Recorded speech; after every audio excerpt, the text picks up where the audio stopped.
Coming up on a year since the pandemic officially shut down Florida, businesses forced to close. A lot of people started losing their jobs right away. Thanks for staying with us. I'm Patrick Nolan. And I'm Jane Monreal. Floridians are still having problems collecting their unemployment benefits to this day. In a Four in Your Corner investigation, I did some digging to find out what is going on with the state's Connect system.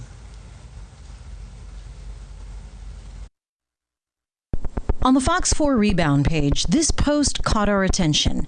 Katie Keller wrote phrases like, "Enough is enough, 24 freaking weeks now," and "Does Florida unemployment even have any adjudicators on their staff? Because 6 months seems like an excessive amount of time."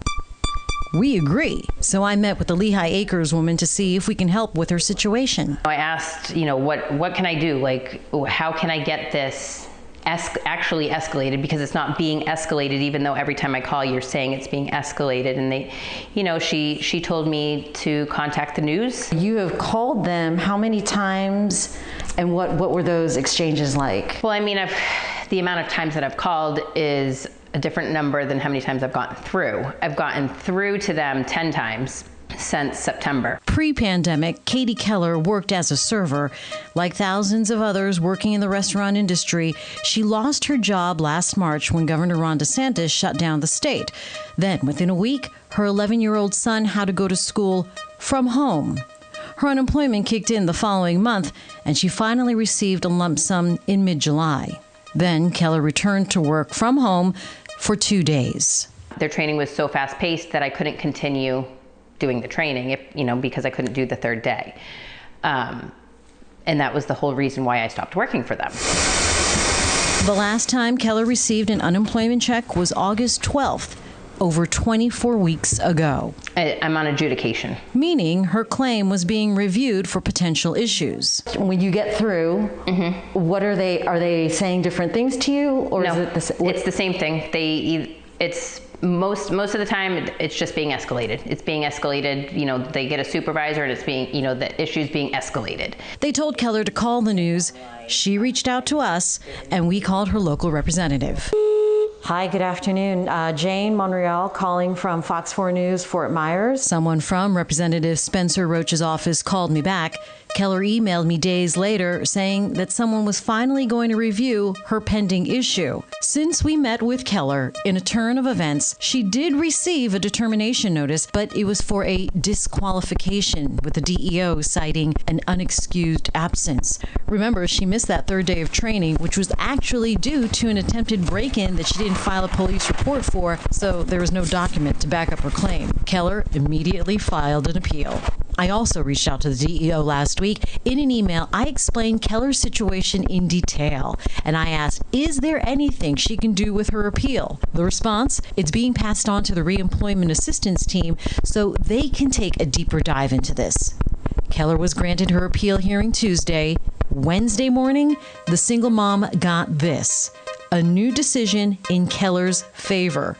Claimant disqualified for benefits is reversed. Then there's Becky Brooks in Naples, who was also wondering why she was being asked to send in a new claim in early January. And at first it went through, and then it said I was ineligible, but yet I was paid for 1 week, and that was on January 19th, and I have not received money since then. On the Department of Economic Opportunity's dashboard, it shows over 5 million claims have been processed since March of 2020.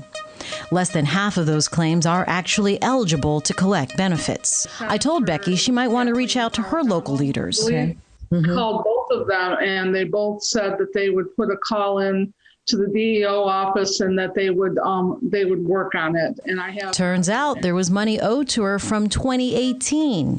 DEO has since processed that and her $300 a week federal payment. In a statement to Fox 4, a spokesperson for the DEO said in part, quote, "When benefits exhaust or a claim year expires, a claimant may see changes to statuses in their account. As the claim proceeds, eligibility factors are continually reviewed and may also result in status updates." While Miss Brooks' account was addressed, she tells me tonight that it's not completely rectified and she is going to call her senator's office again. Now, you can see from both of these cases that one big lesson is to not stop calling until you get a definitive answer, and don't be afraid to call in someone to advocate for you. The DEO also sent over a couple of guides for more information regarding claim statuses. You can view them online when you look for my story on fox4now.com. And tonight we are learning why so many of you are having problems getting access to unemployment benefits.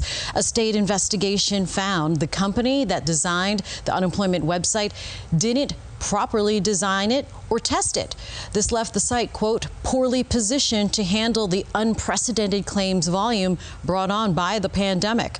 That report also says despite a contract requiring the site to be able to handle 200,000 users, Deloitte Consulting only tested it to handle 4,200.